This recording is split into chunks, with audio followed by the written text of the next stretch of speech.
Hello, my name is Chris and I will look at the 2022 Volkswagen ID4. The new trend in the Canadian EV scene is $60,000 for an all-equipped compact electric crossover with 400 to 450 kilometers of range and good power.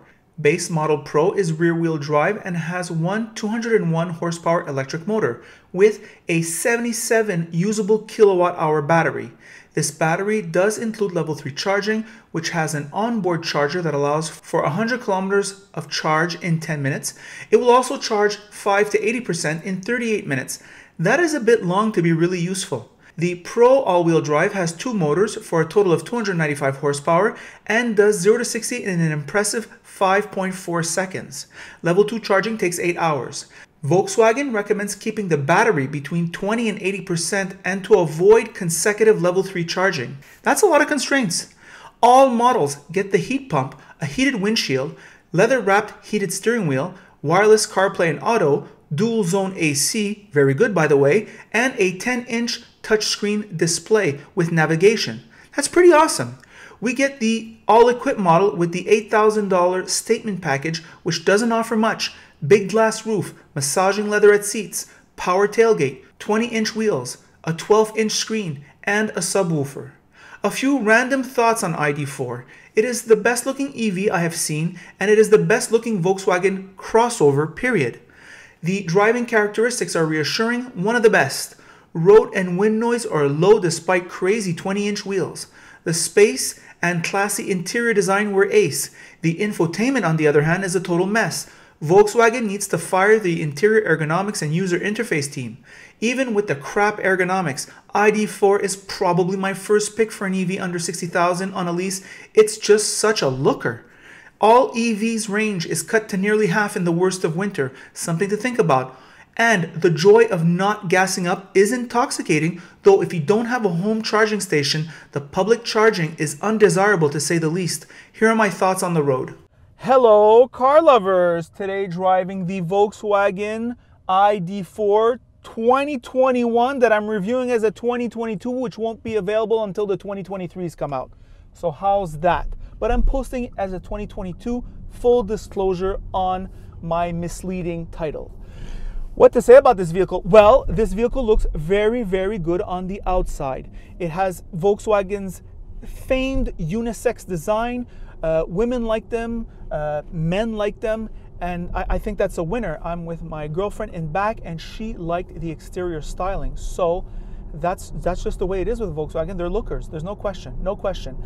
On the inside now, well, you have all the classic crossover qualities that you want. Sitting high up, commanding view on the road, you feel secure, and this vehicle does get a top safety pick, which is useful because when you're fumbling through the menus of the infotainment, you're going to get into an accident and you'll be perfectly protected in that scenario. Very complicated to use. I hate this infotainment system. Just lowering the rear windows is a 2-button operation, which I don't understand why.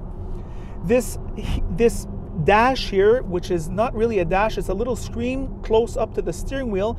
I gotta say the information is pretty good and pretty clear, but it does look kind of cheap. It looks underwhelming if you want. Things that I like about this interior: the high-end sound system is welcome. The color breakup, I love this burnt orange or this dark cream or whatever this color is. The silver here, the dark charcoal here on the bottom, nice breakup of the color. The leather quality of the seats, very good. The seating comfort, very good. All Volkswagen seats look the same, but they feel different from car to car.